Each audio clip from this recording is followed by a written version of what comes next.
This is the weekly news from HealthManagement.org.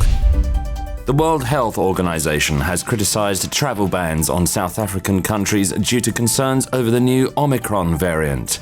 The WHO is urging countries to follow science and international health regulations. WHO Regional Director for Africa Matshidiso Moeti praised South Africa for being transparent and following international health guidelines and informing the WHO as soon as it identified Omicron, as this could help protect the world against the spread of the new variant. A British man has become the first patient in the world to be fitted with a 3D printed eye. The fully digital prosthetic eye is the first of its kind and is more realistic than other alternatives. The eye is believed to have a clearer definition and real depth to the pupil. Also, the procedure of fitting the eye is less invasive compared to traditional prosthetics. A clinical trial involving more patients is expected to begin soon. Germany has surpassed 100,000 deaths from COVID-19.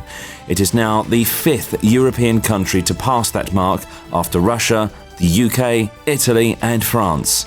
Since the start of the outbreak, Germany has reported 5.57 million confirmed cases of COVID-19. Hospitals in Germany have warned that intensive care beds are running out, with nearly 4,000 already occupied by COVID-19 patients. According to the Academy of Pediatrics, COVID-19 cases in children have increased by 32% from 2 weeks ago. Children account for 22% of the population in the US. Since the start of the pandemic, 6.8 million children have tested positive for COVID-19. Vaccine experts are urging parents to get their children vaccinated, even if most experience asymptomatic or mild disease, because some can get quite sick and a small number will die if they are not protected.